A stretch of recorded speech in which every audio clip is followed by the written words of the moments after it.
Dans les rues animées de Dakar, où chaque coin de rue raconte une histoire, la mienne a commencé le jour où j'ai croisé son regard. Je m'appelle Amara, un jeune architecte passionné par les lignes épurées et les structures audacieuses, rêvant de redessiner l'horizon de ma ville. Elle, c'était Aïcha, une artiste peintre dont les toiles capturaient l'âme vibrante du Sénégal avec une intensité qui vous coupait le souffle. Nos mondes, si différents en apparence, étaient destinés à entrer en collision. Notre rencontre fut un hasard, un de ces moments que le destin semble orchestrer. C'était lors d'une exposition dans le quartier des Almadies. J'étais là par curiosité, elle, pour présenter son œuvre maîtresse. Une toile immense, représentant une femme de dos, face à l'océan déchaîné. Les couleurs étaient si vives, si poignantes, que je suis resté figé devant. C'est là qu'elle s'est approchée. Elle vous parle, n'est-ce pas? Sa voix était douce, presque un murmure. Mais elle portait une assurance déconcertante. Ce soir-là, nous avons parlé pendant des heures. De l'art, de l'architecture, de nos rêves. C'était comme si nous nous connaissions depuis toujours. Les semaines qui ont suivi ont été un tourbillon. Des rendez-vous improvisés sur l'île de Gorée, des balades main dans la main sur la corniche au coucher du soleil, des nuits entières à refaire le monde. Avec Aïcha, tout était simple, lumineux. J'étais tombé éperdument amoureux, et je savais que c'était réciproque. Elle était mon inspiration, ma muse. Pour elle, j'ai commencé à dessiner les plans d'une maison, notre maison. Une fusion parfaite de nos deux arts, ouverte sur l'océan, comme sa toile. J'ai décidé qu'il était temps de rendre les choses officielles. J'ai organisé un dîner pour présenter Aïcha à ma famille. Mon père, El Hadj Diop, est un homme d'affaires influent, respecté, mais aussi très attaché aux traditions. Il a toujours eu de grandes ambitions pour moi, son fils unique. J'étais nerveux, mais l'amour que je portais à Aïcha me donnait une confiance inébranlable. Le dîner a commencé dans une ambiance cordiale. Ma mère a tout de suite été charmée par la douceur et l'intelligence d'Aïcha. Mon père, lui, restait observateur, posant des questions précises sur sa famille, ses origines. Puis, vint le moment où Aïcha mentionna son nom de famille, Diallo. Un silence glacial s'est abattu sur la table. J'ai vu le visage de mon père se durcir, ses yeux se vider de toute chaleur. Il s'est levé, le regard fixé sur Aïcha, un regard que je ne lui avais jamais vu. Diallo? Comme Ibrahima Diallo? A-t-il demandé, sa voix tremblante de fureur contenue. Aïcha, décontenancée, a hoché la tête. C'est mon père, oui. Le verre que mon père tenait dans sa main s'est brisé sur la table, répandant le vin rouge comme une tache de sang. « Sors de chez moi !» a-t-il hurlé, non pas à Aïcha, mais à moi, et ne ramène plus jamais la fille de cet homme sous mon toit. Je n'ai rien compris. J'ai essayé de le calmer, de demander des explications, mais il était comme fou.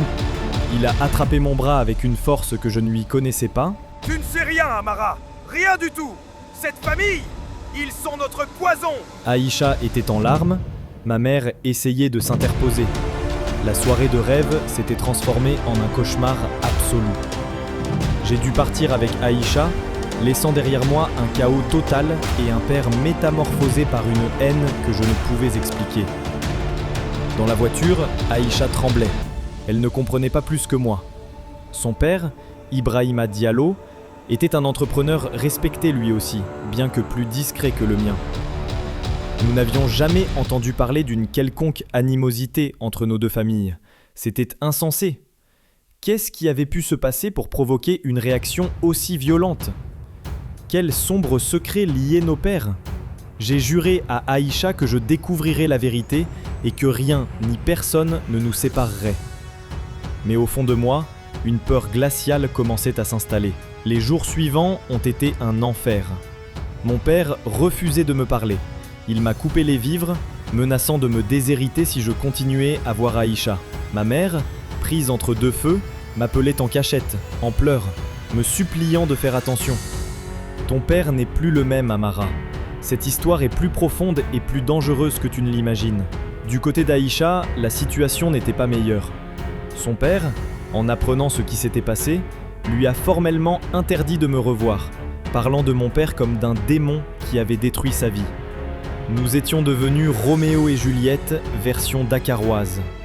Pris au piège d'une querelle ancestrale dont nous ignorions tout. Mais nous refusions d'abandonner. Nous avons commencé à nous voir en secret, dans des lieux discrets, loin des regards. Chaque rencontre était un risque, chargé d'une tension palpable, mais notre amour en devenait que plus fort, plus précieux. C'est durant l'une de ces rencontres clandestines qu'un événement étrange s'est produit.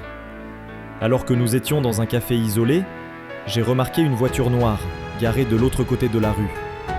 Un homme à l'intérieur nous observait fixement. J'ai eu un mauvais pressentiment.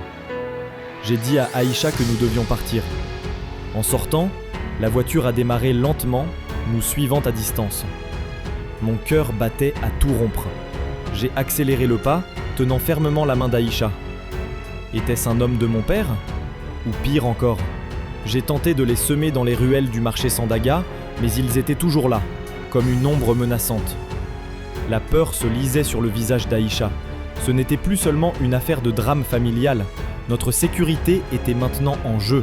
Cette nuit-là, j'ai reçu un appel d'un numéro masqué. Une voix grave, déformée, m'a dit une seule phrase. L'histoire se répète. Éloigne-toi d'elle si tu tiens à ta vie. Puis ça a raccroché. Le sang dans mes veines s'est glacé. L'histoire se répète ? De quelle histoire parlait-il ? Était-ce une simple menace pour m'effrayer ou le début de quelque chose de bien plus sinistre ? Je savais une chose, je devais découvrir la vérité. Pas seulement pour sauver mon amour avec Aïcha, mais peut-être aussi pour sauver nos vies. Mon enquête venait de commencer et je sentais que j'allais déterrer des secrets que certains auraient préféré laisser enfouis pour toujours. L'amour et le danger n'avaient jamais été aussi intimement liés. La suite promet d'être bien plus sombre que tout ce que j'aurais pu imaginer. N'oubliez pas de vous abonner pour ne rien manquer.